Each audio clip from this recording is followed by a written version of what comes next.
Radio Educación presenta Diabetes y yo. Sondeos, reportajes, tips, cápsulas de salud y mucho más. Propuestas para lograr una mejor calidad de vida.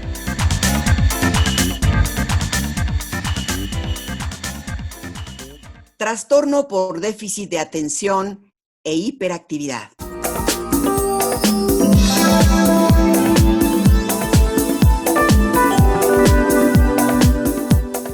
¿Qué tal, amigos? Qué gusto saludarles en una emisión más de este programa Diabetes y yo, propuestas que puedan mejorar nuestra calidad de vida. ¿Qué tal? Les saludamos con muchísimo gusto, Gisela Ayala y una servidora, María Eugenia Pulido, en nombre de todo el equipo. Seguimos respetando las recomendaciones de sana distancia y por eso este programa fue previamente grabado para seguridad de todo el equipo. Te saludo, mi querida Gisela, ¿cómo estás? Muchísimas gracias, Maru Pulido. Efectivamente, desde la seguridad de nuestros hogares, este equipo que tiene la fortuna de poder mantener el trabajo a distancia, hemos preparado esta pequeña cápsula para hacer una introducción al interesantísimo tema que esta tarde vamos a tocar con una especialista en psiquiatría infantil. Maru, te invito a que escuchemos esta cápsula de información.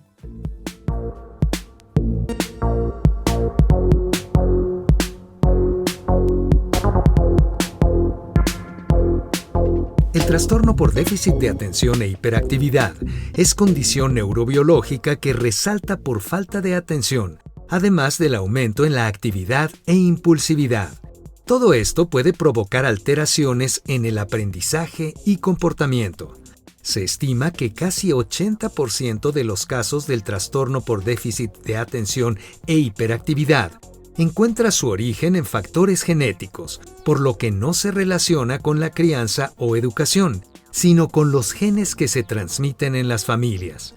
Se han encontrado otras causas como la falta de oxígeno del niño durante el parto o un bajo peso al nacer. En esta emisión del programa Diabetes y yo, hablaremos del trastorno por déficit de atención e hiperactividad y de los retos que presenta la actual pandemia para las personas que presentan la condición. Antes de dar paso a la entrevista, le recordamos las medidas básicas de higiene. Se recomienda resguardo familiar en casa para las poblaciones de riesgo, como adultos mayores o personas con diabetes, hipertensión, obesidad, insuficiencia renal, cáncer o enfermedades respiratorias. No olvide mantener la sana distancia cuando sale, al menos 1,5 metros con los demás. Use cubrebocas cuando salga de casa, cubra nariz y boca y evite tocarlo. Y recuerde, por favor, salude a distancia, no salude de beso, de mano o abrazo. Acompáñenos en esta emisión para conocer más sobre el trastorno por déficit de atención con hiperactividad.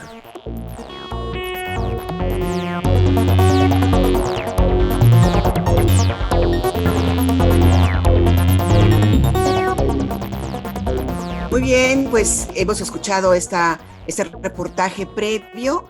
Gracias, como siempre, por acudir a la cita que tenemos con todos ustedes los viernes a las 12 del día para hablar de salud. Y como ya le hemos adelantado en nuestra cápsula introductoria, en esta ocasión, en esta emisión, vamos a hablar de una condición que se llama trastorno por déficit de atención e hiperactividad. Y bueno, pues damos la bienvenida a la doctora Yariela Delgadillo. Ella es psiquiatra infantil.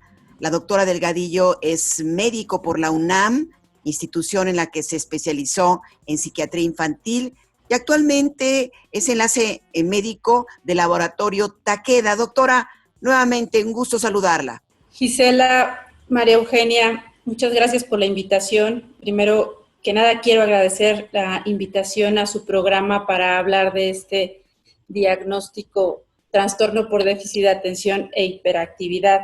Muchas gracias. Gracias a ti, doctora, porque este tema ha sido muy perseguido por esta emisión. Hoy escuchamos muchísimo déficit de atención, escuchamos también muchísimo la palabra hiperactividad, no estamos seguros de que la utilicemos de manera adecuada. Como ya escuchábamos en la cápsula, se trata de una condición neurobiológica, ya nos explicarás más adelante a qué nos referimos con esto, pero también acusamos la recepción de mensajes que se dieron recientemente por la conmemoración del Día Mundial del Trastorno por Déficit de Atención. Y pues al ser una condición que ocupa ya todo el planeta, ¿nos podrías comentar cuáles fueron los mensajes que se quedaron a nivel internacional para llevar a nuestros radioescuchas, por favor? Justamente como comentas, el pasado 13 de julio fue el Día Internacional de la Concientización por trastorno por déficit de atención e hiperactividad. Los dos mensajes clave justamente son, el primero de ellos, sensibilizar a la población de en qué consiste el diagnóstico. El diagnóstico es muy frecuente, pero es un diagnóstico que no se realiza y esto desde luego impacta. Entonces, bueno, la primera tarea es concientizar, explicarle a la población en general en qué consiste el diagnóstico, que sé que vamos a hablar más a profundidad adelante, y además invitar a los profesionales de la salud a realizar un diagnóstico oportuno para mejorar la calidad de vida. Se sabe que este es un diagnóstico que está presente desde los primeros años de la vida e impacta a lo largo de la vida. Entonces, el diagnóstico oportuno es una de los segundos mensajes clave. Y bueno, tocó conmemorar este día en medio de un ambiente más bien de estrés, en medio de contingencia asociada al COVID. Y bueno, pues aquí otro mensaje adicional es la paciencia y la empatía por parte de la población en general hacia quien vive con TDA. El TDA genera por sí mismo estrés, es una población vulnerable que se está viendo afectada de manera notable en estos momentos. Doctora, en la introducción, en nuestro primera parte, nuestra primera cápsula, dimos a grosso modo, una explicación, una definición de lo que es la hiperactividad y este trastorno de déficit de atención con hiperactividad como una condición neurobiológica. ¿Nos quiere explicar qué quiere decir esto? Y también, bueno, porque muchas veces sabemos que no se ha diagnosticado, por lo menos en el pasado reciente, no se diagnosticaba bien lo que era la hiperactividad. A cualquier niño se le decía, no, es que tiene hiperactividad, y había, cerraba en los diagnósticos. Doctora, ¿qué opina?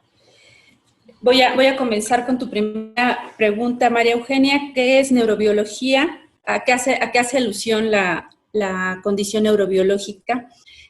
La neurobiología estudia las neuronas, estudia la comunicación entre ellas, el sistema de transmisión o de comunicación. Las neuronas se comunican a través de químicos y a través de electricidad. Estudia además los circuitos que se forman en estas neuronas y estudia las regiones anatómicas del cerebro. De tal manera que cuando hay un trastorno neurobiológico, está afectada la neurotransmisión, están afectados estos circuitos y hay regiones anatómicas asociadas.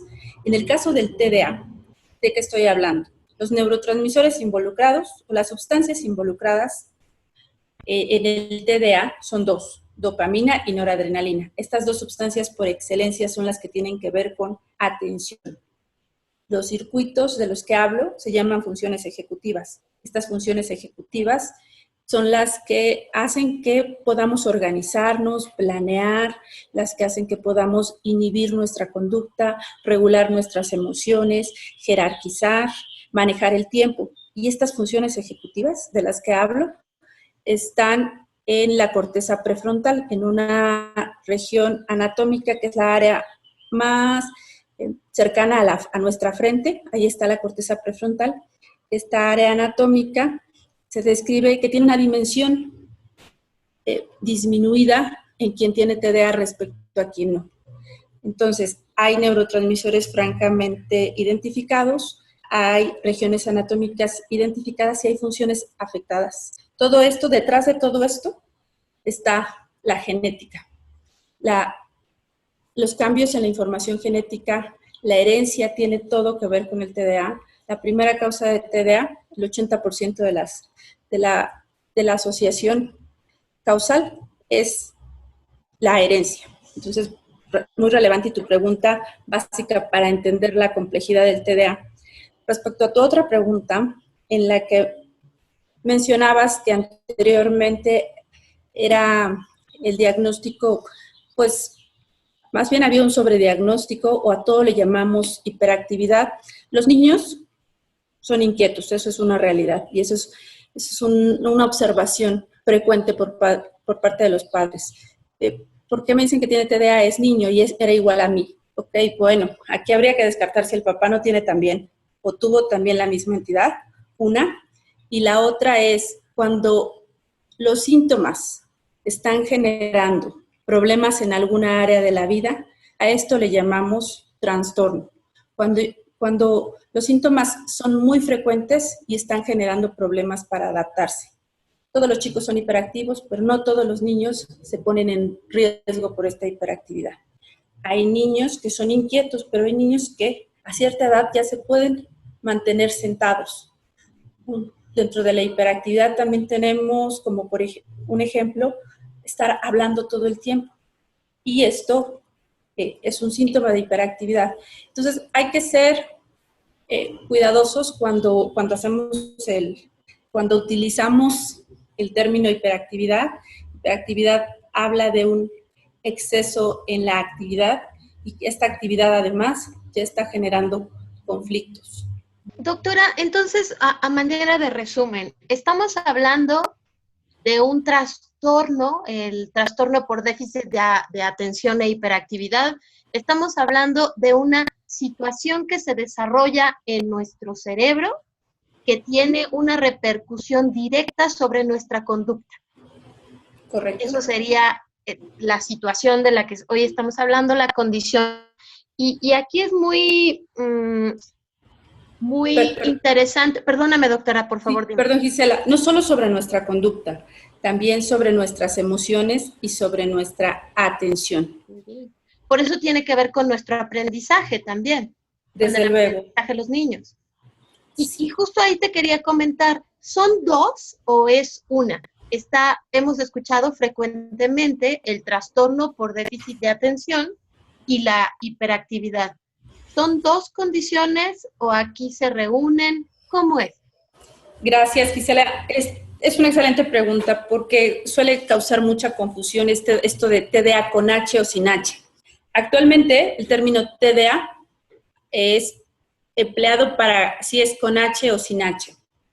Existen 3 presentaciones de TDA, es decir, aquel chico que tiene TDA H, o sea, usamos el término completo, las siglas son las 4 siglas, TDA y la H, pero dentro de quien tiene TDA hay quien menciona que tiene más síntomas de distracción. También hay otro grupo o otra presentación que tiene más síntomas de hiperactividad e impulsividad. Son niños que son más inquietos y toman decisiones más abruptamente, les cuesta trabajo esperar, tienen otra clase de síntomas. Y la tercera presentación es combinada, es decir, tengo tanto distracción como hiperactividad e impulsividad, que es TDA, trastorno por déficit de atención e hiperactividad. Entonces, este TDA puede estar en presentación inatenta o distraída, presentación hiperactiva e impulsiva y presentación combinada. Las mujeres tienden a tener más distracción, los hombres son más hiperactivos y el tipo más común de encontrar o la presentación más común de encontrar es la combinada. Doctora, y en esta misma línea, entendiendo que cuando nos referimos a TDA estamos hablando de trastorno de déficit de atención e hiperactividad, esa es la H, el tema de este programa. ¿Cómo afecta el niño con esta condición, el adolescente, el adulto, ¿Cómo afecta este trastorno? Y tú nos decías que uno de los temas importantes de este año es el diagnóstico y los tratamientos oportunos. ¿Cómo afecta y cómo puede esta afectación disminuir cuando se cuenta con el diagnóstico y con el tratamiento adecuado? Voy a iniciar contestando cómo afecta esta condición. La condición va a afectar de diferente manera de acuerdo al momento de la vida en el que se realiza, en el que se tiene la sintomatología más prevalente. Yo mencionaba hace un momento, la hiperactividad se sabe que va a ir disminuyendo a medida que avanza la edad. Si ustedes recuerdan en la primaria, el niño que era inquieto era hombre. Las mujeres difícilmente son hiperactivas. Esto hace que con las mujeres se posponga el diagnóstico y que a los hombres se les detecte más rápidamente y se les dé tratamiento también más rápidamente. Esto es muy importante, el diagnóstico oportuno es muy importante. Mencioné yo hace un momento, la atención está afectada. La atención es la forma en la que filtramos toda la información que está a nuestro alrededor. Si no atendemos, no entendemos. Y no porque no podamos entender, sino porque no estamos registrando toda la información. Si no atendemos, estamos más proclives a equivocarnos. Si me equivoco, estoy más expuesto a que me regañen.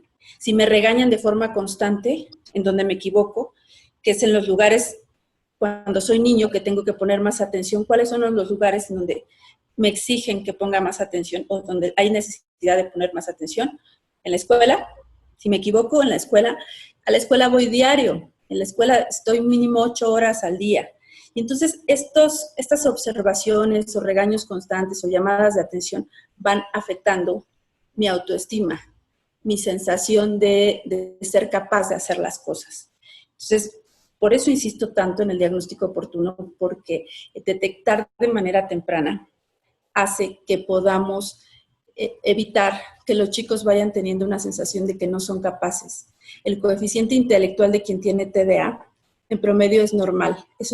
Hay un mito respecto al coeficiente intelectual y asociar TDA a genialidad o a torpeza. No, la inteligencia es la misma, exactamente la misma. Entonces, es muy relevante diagnosticar de manera oportuna para ponerlos en las mismas condiciones de atención que alguien que no tiene TDA y evitar esos raspones, les digo yo, en la autoestima. Entonces, en la etapa escolar, ¿cómo afecta el desempeño académico? Desempeña la manera en la que interactuamos, porque mencionaba yo también, la hiperactividad y la impulsividad me van a hacer impacientes, van a hacer que quiera yo todo rápido, van a hacer que yo no sea capaz de permanecer sin moverme. Y todo esto, pues afecta mis relaciones interpersonales.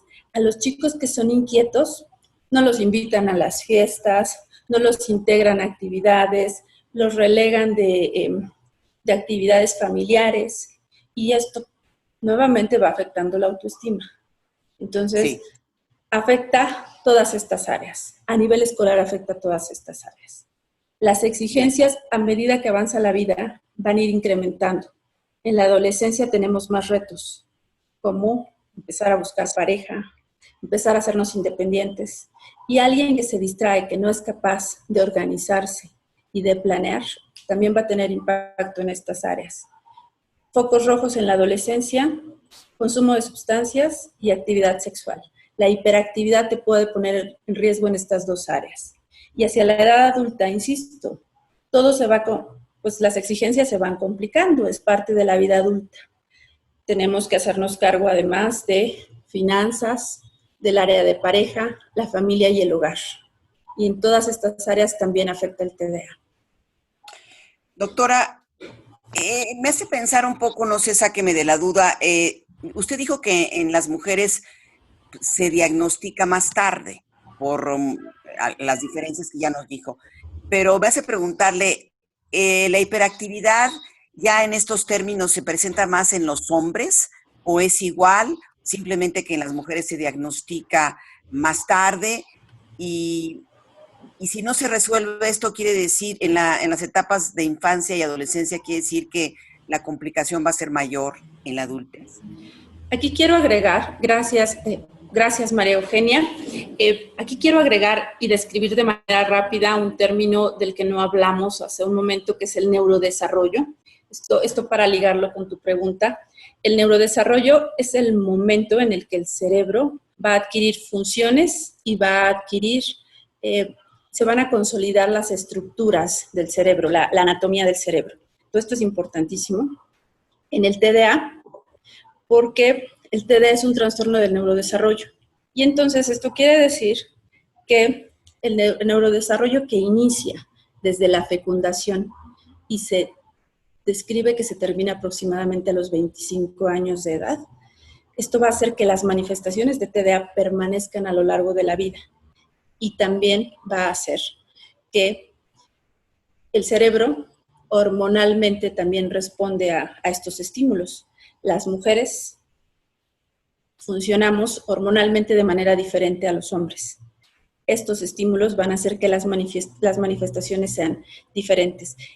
Te quise dar esta explicación porque otro de los mitos que existe es que el TDA es exclusivo de la infancia. El TDA, se sabe que el 60% de quien fue diagnosticado con TDA en la infancia va a mantenerse con síntomas hacia la edad adulta. Y esto es por un tema de neurodesarrollo, no es un tema que tenga que ver ni con medio ambiente, ni con los papás, ni con la crianza, no. Es un tema de información genética y neurodesarrollo. Esto es muy relevante porque mujeres y hombres van a cursar con cuadros diferentes. Insisto, los hombres son más inquietos que las mujeres, son más hiperactivos. Algunos pacientes llegan con síntomas de hiperactividad hacia la edad adulta y las manifestaciones son diferentes. Son tamborileo con los dedos, exposición a riesgo, hablan mucho, pero ya no andan como los hombres pequeños, los niños pequeños corriendo, levantándose del asiento con frecuencia, molestando al compañero de a un lado. Las manifestaciones son diferentes hacia la edad adulta de hiperactividad. Y ya que estamos en estas, doctora, ¿podría hablarnos más de los síntomas a cualquier edad, los síntomas del trastorno por déficit de atención e hiperactividad? Usted ya hablaba del tamborileo con los dedos. Yo veo mucho la pierna inquieta. Cruzamos la piernita y la movemos. ¿Eso se considera un síntoma? Sí. Hablando de hiperactividad específicamente, pero yo te quiero describir ejemplos en las tres áreas de los síntomas. De hiperactividad, mencionaba yo hace un momento, hablar mucho, estar corriendo todo el tiempo, no poder permanecer sentado, estar moviendo constantemente los dedos o moviendo constantemente la pierna. Estos son algunos de los síntomas de hiperactividad. De distracción, que te cueste mantenerte realizando una actividad, que te cueste terminar de realizar esta actividad, que te cueste además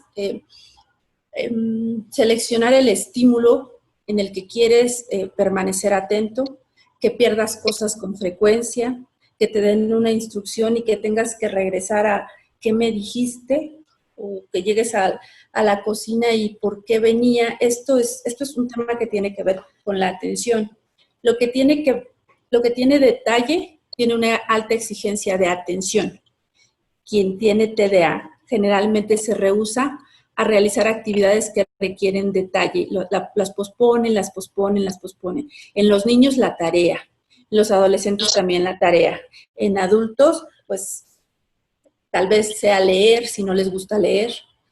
La lectura demanda alta exigencia de atención. 3 síntomas que se describen en el manual que utilizamos los psiquiatras para hacer diagnóstico, que se llama el DSM.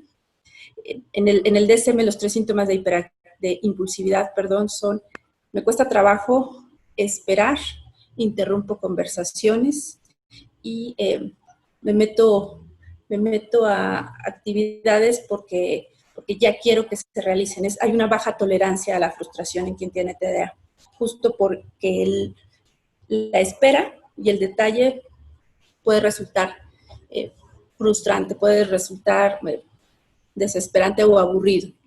Entonces, estos son algunos de los ejemplos, pero no basta con tener 1 o 2 de estos síntomas. Es importante que estos síntomas estén presentes antes de los 6 años de edad, estén presentes por más de 6 meses y estén presentes en más de una área de la vida. Si yo solo me distraigo en la escuela, habría que cuestionar si es TDA o es que tal vez, como me están dando la clase, me está resultando muy aburrido. Si yo solamente me distraigo en casa, habría que revisar cómo está la crianza. Si tengo TDA, llevo mis síntomas a todos lados y mis síntomas además me generan problema para adaptarme. Muy interesante el tema, de veras que muchas veces sin conocer podemos notar en las personas con las que tenemos luego contacto que pueden tener algunas de estas características que nos está hablando nuestra invitada el día de hoy. Pero, doctora Delgadillo, amigos, vamos a invitarles a que escuchen nuestra siguiente cápsula que tiene que ver con la nutrición y las personas que viven con diabetes. Adelante. Consejos de salud para una mejor calidad de vida. Hola, ¿cómo estás? Yo soy Mónica Hurtado, la nutrióloga de Quiero Saber Salud. Y en esta cápsula quiero platicarte sobre algo que hoy nos está pasando. Cómo llevar mi diabetes, mi vida laboral y ahora el confinamiento en este COVID. Bueno, pues mira, parece ser que pudiera ser difícil, pero no lo es, ¿no? Hay que combinar el cuidado de la diabetes con la vida laboral. Pero pues por un lado tenemos que controlar la ingesta de alimentos, la práctica de ejercicio físico que hoy dentro de casa a veces se complica, la medicación diaria, tu descanso y realizar tus tomas de glucemias capilares para conseguir un buen control de la glucosa en sangre durante todo el día. Y por otro lado, seguramente tenemos que cumplir algunos horarios laborales que hoy por el momento desafortunadamente nos estamos excediendo en estar frente a las computadoras o frente al trabajo. Sin embargo, bueno, pues hay que tratar de mediar este estrés de nuestro día a día para que no nos afecte nuestra rutina de control de la diabetes. No te preocupes, es posible conciliar la diabetes, su tratamiento y la vida laboral. Te doy algunos consejos. Una de las principales maneras para poder encontrar una buena combinación que te permita tratar tu diabetes con total normalidad en tu trabajo, ahora por ejemplo haciendo home office, es asegurándonos que todos los de tu empresa estén informados sobre tu condición. Recuerda que es muy importante informar por cualquier cosa, por si desafortunadamente en algún momento tuvieras alguna complicación, bueno, pues ellos ya tienen el antecedente. Esto, bueno, pues va a ayudar a que ellos estén informados, a que obviamente pues puedan estar con una sensibilidad mejor hacia la condición y bueno, pues también pues darnos a veces la oportunidad de ausentarnos en algún momento que lo necesitemos para algunas evaluaciones. También pues va a incrementar la seguridad de ti para con tu empresa y bueno, pues al final del día hoy el autocuidado de la salud en un ámbito laboral es de lo que más se está digamos como no condicionando, pero sí lo estamos valorando. Esa es la palabra. Estamos valorando que hoy todas las personas, colaboradores, es decir, aquellos trabajadores que somos como parte de una empresa, tengamos este autocuidado porque el tener un autocuidado de nuestra salud va a hacernos más productivos y vamos a tener menos ausentismo por alguna enfermedad. De otra manera, también hay que empezar a mantener las rutinas de la alimentación, es decir, mantengamos los mismos horarios siempre, desayuno, colación, comida, colación y cena, independientemente si tienes reuniones, videoreuniones, llamadas, videollamadas, envíos de correo. Tú debes de tener presente cuáles son tus horarios de comida, así es que yo te recomiendo que te pongas algunas alarmas para que esto suceda. También, bueno, pues poder realizar algunas pausas activas cada hora, cada 2 horas nos va a ayudar primero a mantener nuestros valores de glucosa, 2, a disminuir el estrés y por supuesto pues también nos va a mantener más activos. Entonces, estos al menos 3 tips los podemos ir llevando poco a poco. Recuerda que si quieres cambiar de hábitos, tiene que ser poco a poco, de manera permanente y además pues los tenemos que practicar todos los días. También es importante que sepas que mientras más informados estén en tu empresa de tu condición y de tus valores, va a ser mejor el trato y sin duda va a ser muchísimo mejor este autocontrol que tú puedas tener. Es momento de que nos cuidemos. Es momento que aprovechemos este resguardo saludable para sacar lo mejor de él. Vivamos de manera positiva. Yo me despido, soy Mónica Hurtado, la nutrióloga de Quiero Saber Salud, y nos escuchamos en una cápsula más.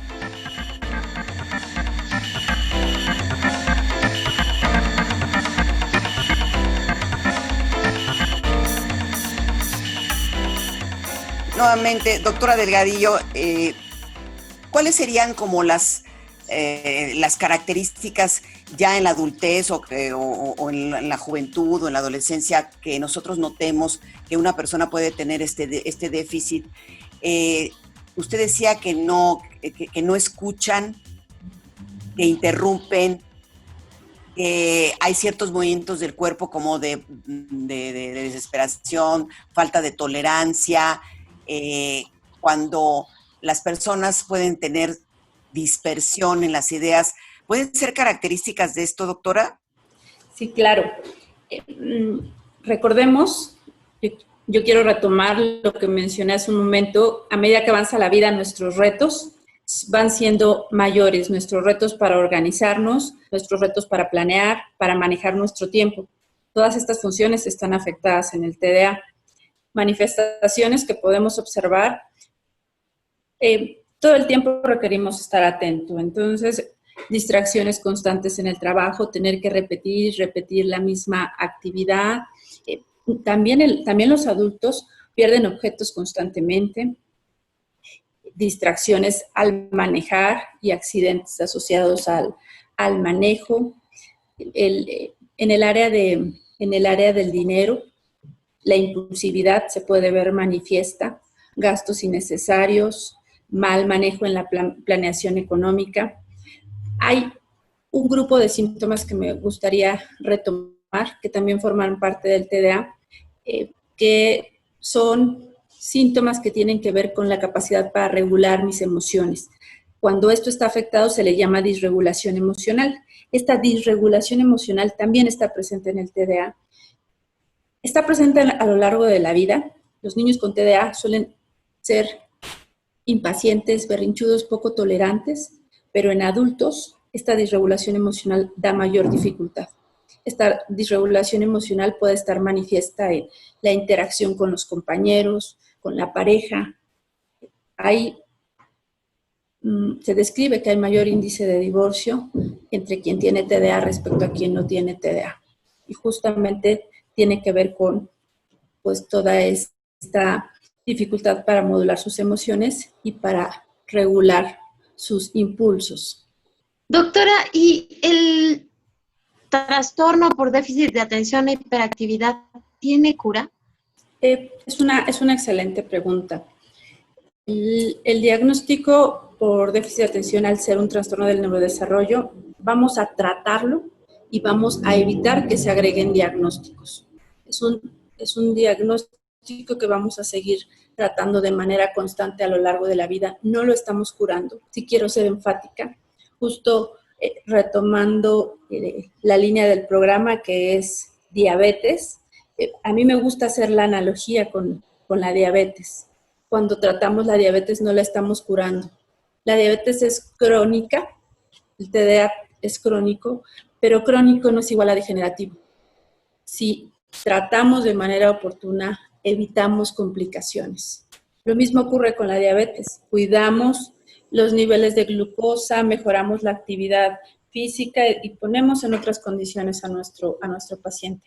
En el TDA, al realizar diagnóstico oportuno, ofrecer tratamiento y las intervenciones necesarias, evitamos que el cuadro se nos complique.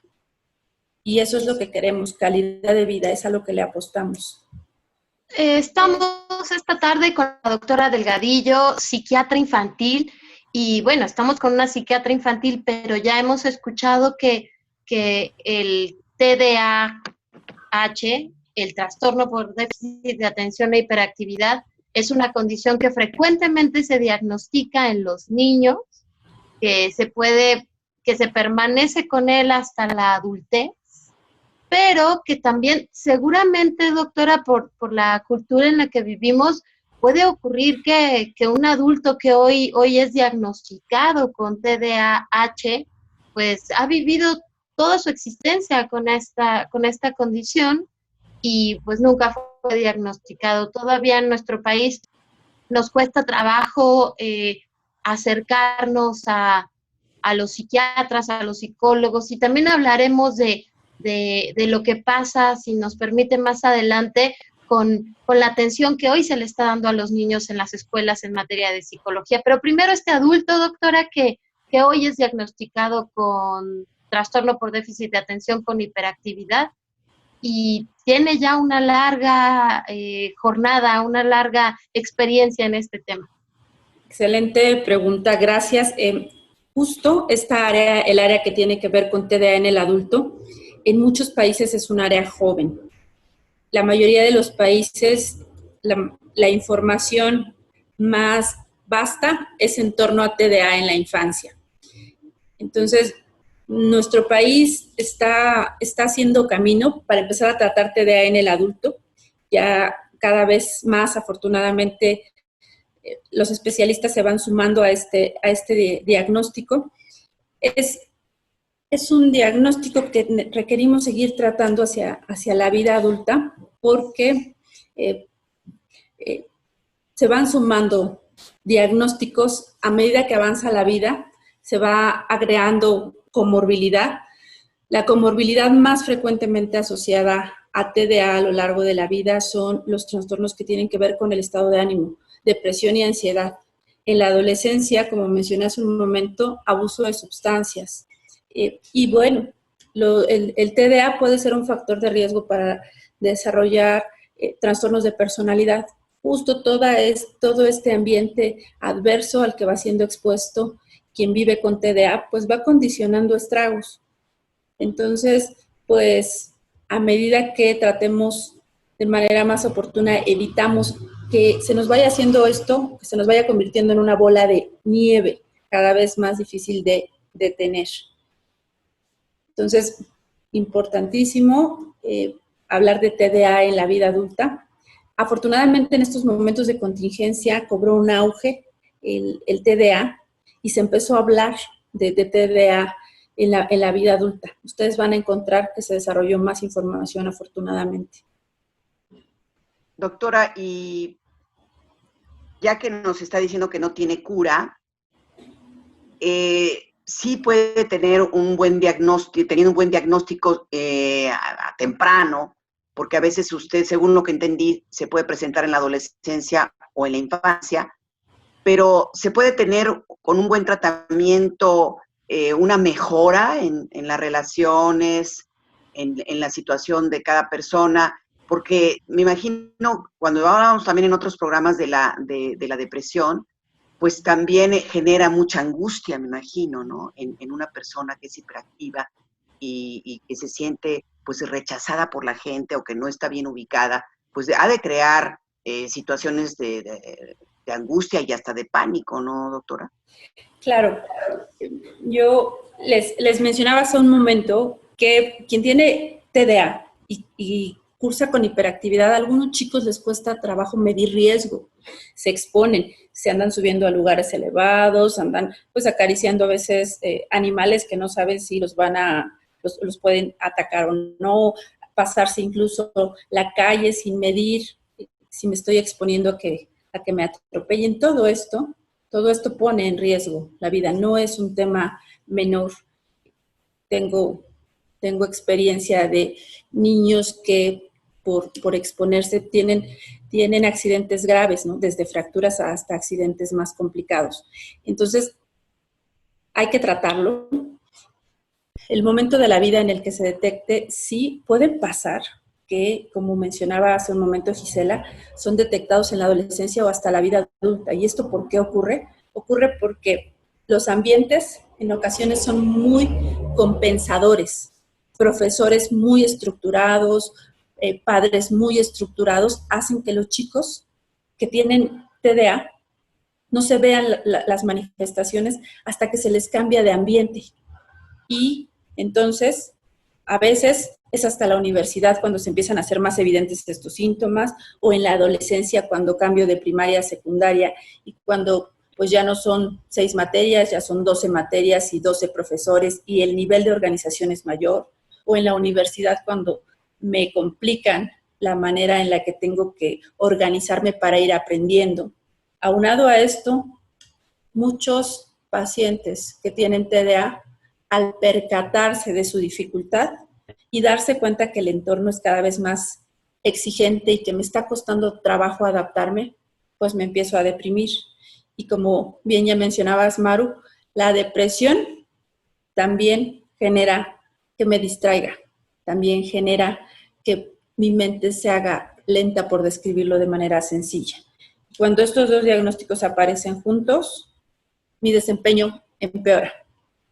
Sí, doctora, a mí me interesa volver, me gustaría volver al tema de los malos diagnósticos, porque quien debería de diagnosticar este tipo de problemas, pues es un psiquiatra infantil, un paidopsiquiatra, una agente especializada. Y por ende, al principio, los padres recibimos quejas de que su niño no está atento. Yo creo que, y los maestros o los que no son doctores dicen, es que tiene hiperactividad, ¿eh? O sea, diagnostican los que no son médicos. Entonces, todos los niños van a cursar con hiperactividad.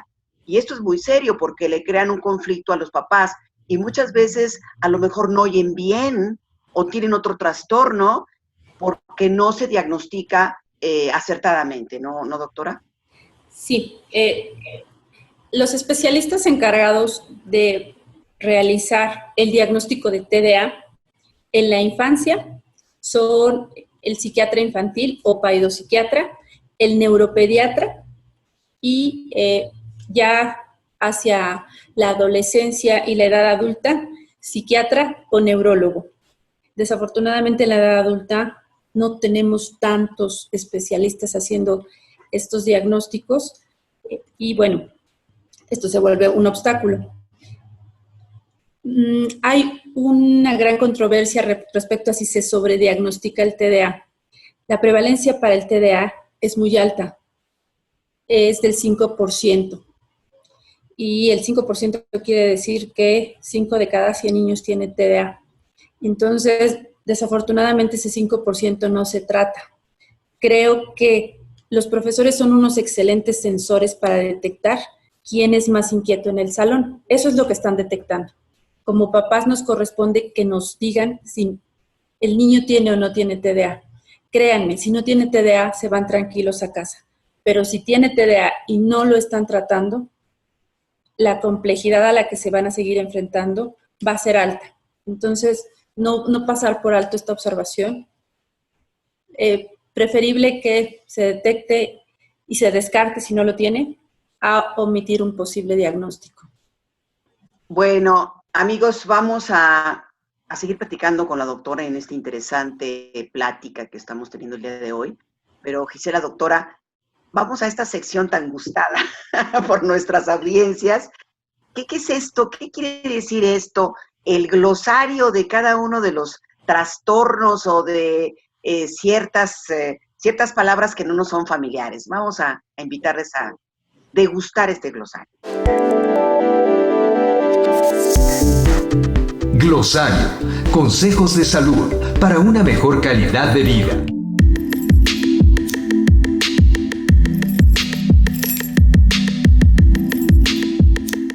Trastorno por déficit de atención e hiperactividad, también conocido como TDAH, es un trastorno que dificulta la concentración en tareas, prestar atención, estarse quietos y controlar el comportamiento impulsivo. Genética, parte de la biología que estudia los genes y los mecanismos que regulan la transmisión de los caracteres hereditarios. Diagnóstico, proceso en el que se identifica una enfermedad, afección o lesión por sus signos y síntomas. Para ayudar a hacer un diagnóstico, se pueden utilizar los antecedentes de salud o realizar un examen físico y pruebas como análisis de sangre.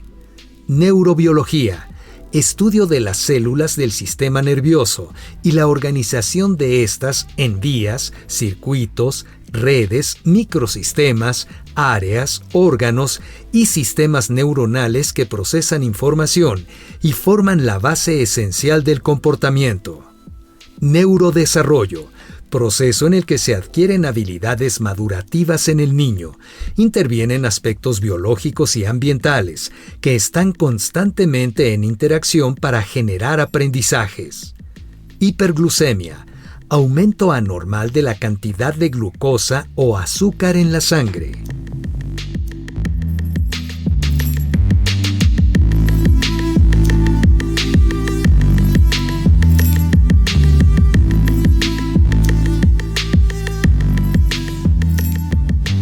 Seguimos esta tarde en el programa Diabetes y Yo, Radio Educación. Todos los viernes nos ofrece a las 12 del día la oportunidad de platicar con un especialista, el caso de la doctora Yariela Delgadillo, que esta tarde está hablando con nosotros sobre trastorno por déficit de ansiedad e hiperactividad.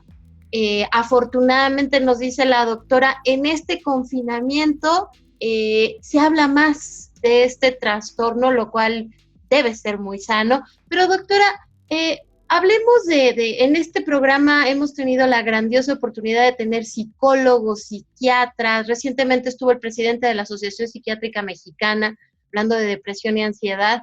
Y ustedes, los especialistas en la salud mental, frecuentemente están con nosotros. Pero por favor recuérdenos, ¿cuál es la diferencia de un psicólogo, de un psiquiatra y si trabajan juntos?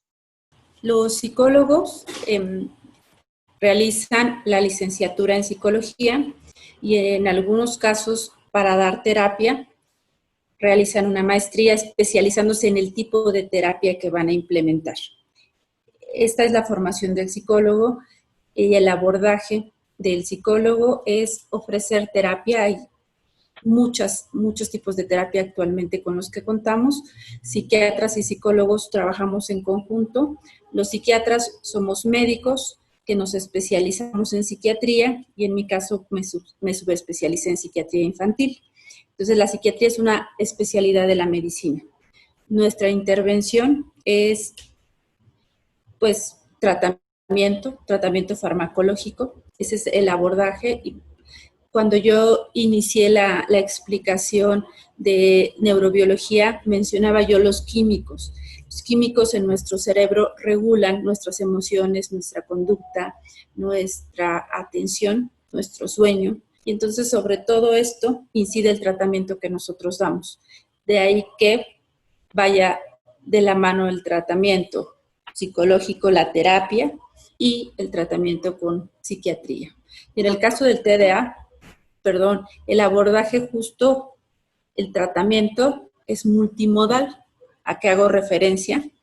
A pues que hacemos una intervención farmacológica en el paciente, hacemos una intervención que además tenga que ver con psicoeducación. Psicoeducación es estar claro en qué consiste mi diagnóstico. Esto es fundamental.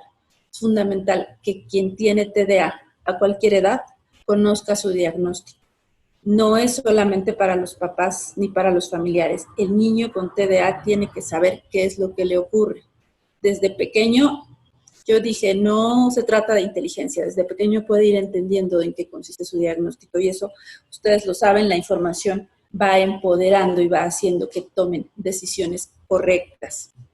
Entonces, la psicoeducación es otra parte del tratamiento y, desde luego, la intervención terapéutica, desde si requiere terapia de conducta, terapia de aprendizaje, terapia familiar, ya en edades más avanzadas, tal vez terapia de pareja. Todo esto es el combo en el tratamiento para el TDA. Hay, doctora, a veces en los papás una predisposición de, no, ya cuando les dicen, pues hay que utilizar medicamentos, nos espantamos y decimos, qué horror, van a drogar a mi hijo. Ay, sigue habiendo esta idea de que los medicamentos, los antidepresivos son muy malos y todo tipo de medicamentos que tienen que ver con la mente. Ahora, mi pregunta es, si se usan esos medicamentos, ¿ya es para toda la vida? ¿Quiere decir que los tiene que tomar siempre? Sí, el tratamiento farmacológico en el TDA es un tratamiento constante. Ya hacia la edad adulta, muchos pacientes con TDA empiezan a compensar, empiezan a ser capaces de mayor organización, de mejor manejo del tiempo, incluso la distracción la pueden ir compensando con agendas, recordatorios, alarmas, pero el tratamiento es necesario, porque si no estaríamos negando que es una condición neurobiológica y estaríamos esperando que con el tiempo, pues esto se compensara por sí solo. El tratamiento se requiere, estoy de acuerdo contigo, María Eugenia, hay un estigma enorme en torno al tratamiento para TDA. Creo que el estigma, bueno, no creo, estoy segura que el estigma más grande es el riesgo que corre el paciente de hacerse adicto. Este es uno de los temores más frecuentes cuando el psiquiatra propone tratamiento. Y al respecto quiero hacer mención. Hablando específicamente del TDA, se sabe que usar tratamiento para TDA, iniciar tratamiento para TDA en menor edad, me disminuye el riesgo de presencia de adicciones hacia la adolescencia. Y esto es muy importante. El promedio de vida de quien tiene TDA sin tratamiento se reduce 10 años por accidentes, por las enfermedades crónico-degenerativas que se van desarrollando, por los estilos de vida que tiene quien tiene TDA. El promedio de vida se ve reducido. Entonces, dar tratamiento farmacológico da más ventajas que riesgos y no se hace adicto quien toma tratamiento para TDA. No por tomar tratamiento. Haciendo un símil con la diabetes, doctora, que curiosamente se estima que la expectativa de vida de una persona diagnosticada con diabetes tipo 2 que no recibe tratamiento y educación adecuada puede disminuir en 10% justamente. Entonces, se necesita, empezando con un diagnóstico oportuno, que los papás que son invitados por los médicos para recibir para recibir orientación, atiendan, pero justamente de pronto puede que en las escuelas no es donde se da el tratamiento, el diagnóstico adecuado, no tiene que ser ahí donde se pueden detectar algunos datos y después se tendría que ir con un psiquiatra infantil, con un psicólogo infantil. Ese sería el camino que podríamos aconsejar a nuestro radioescuchas. Sí, los síntomas se pueden detectar en casa, se pueden detectar en la escuela y atender cuando vemos que estos síntomas están presentes. Acudir, mencionaba yo, psiquiatra infantil o neuropediatra, ellos son los expertos en realizar el diagnóstico. Pero si estoy viendo que aparecen estos síntomas no en etapa escolar de 6 a 12 años, sino después, de todos modos puede tratarse de TDA. Mencioné yo hace un momento, tal vez no se había detectado. Muchos adultos se sorprenden porque el diagnóstico se realiza hasta la edad adulta. Compensaron. Aquí lo importante es tratar en cuanto se hace el diagnóstico, recibir el tratamiento. Eso es lo más relevante, porque vamos a ahorrar que se agreguen otros diagnósticos. Doctora, hay un estudio que indica que los niños con diabetes tipo 1 también podrían tener un mayor riesgo de desarrollar el trastorno. ¿Qué nos puede decir de estas investigaciones? ¿Cree que son concluyentes? ¿Se puede saber las causas? ¿Usted qué opina? Sí, existen varios estudios que asocian la diabetes como factor de riesgo para desarrollar TDA. Yo mencioné hace un momento, el tema de la genética tiene todo que ver con el TDA. La genética se expresa a través del neurodesarrollo y los niveles de hiperglucemia altos durante el embarazo condicionan estrés oxidativo, hipoxia, muerte neuronal y todo esto afecta el neurodesarrollo. Entonces existen varios estudios que tienen esta asociación entre diabetes gestacional o diabetes infantil como factor de riesgo para presentar TDA. Doctora, rápidamente, ¿dónde podemos obtener más información sobre trastorno por déficit de atención con o sin hiperactividad y cuáles son los datos de contacto de usted como especialista en psiquiatría infantil? Existen 2 páginas que son muy vastas en información. La primera de ellas, tdaitu.es, es una página española, y la otra es Fundación CADA. Ambas tienen información seria para TDA, y hay libros del doctor Russell Barkley que están dirigidos a pacientes y a niveles diferentes. Uno de ellos es Haciéndose cargo del TDA en el adulto. El otro es Cuando un adulto que amas tiene TDA. Y el tercero de ellos es Haciéndose cargo del TDA, una guía completa para padres. Todos son del doctor Russell Barkley, una autoridad en este tema. Y bueno, hay otra página que les dejo anotada para que la puedan compartir. Esta es una página en inglés, que también les va a gustar mucho. La información es clara y es también para población en general. Se llama atitudmag.com. Y bueno, mis datos de contacto, les dejo mi correo, yariela.delgadillo@takeda.com, es mi correo de la institución para la que trabajo. El teléfono al que me pueden encontrar, 55 37 56 94 61. Nuevamente, doctora, lo dijo muy rápido. Sí, muchas gracias. 55 37 56 94 61. Agradecemos a la doctora Yariela Delgadillo, médica psiquiatra infantil. La doctora Delgadillo es egresada de la UNAM, de esta máxima institución, y también tiene una especialidad en psiquiatría infantil. Actualmente trabaja, es enlace médico del laboratorio Takeda. Un gusto, doctora, que nos haya acompañado en esta ocasión. Gisela, María Eugenia, muchas gracias nuevamente por la invitación. Gracias por tener esta iniciativa de ligar ambos temas. Créanme, hay mucho que decir al respecto.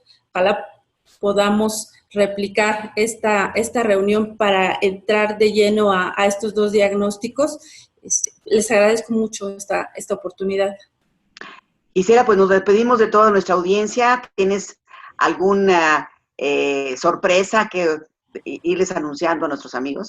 Pues nada, Maru, continuar con todos los viernes a las 12, que nos continúen escuchando, porque tenemos muchísima información. Seguramente la próxima semana hablaremos de hepatitis, un tema por demás fundamental en esta pandemia y por supuesto que siempre, y dejarle a nuestros radioescuchas el recordatorio, Maru, queridos amigos, es importante seguir las medidas de sana distancia, uso de cubrebocas y todo lo que esté a nuestra disposición en esta pandemia.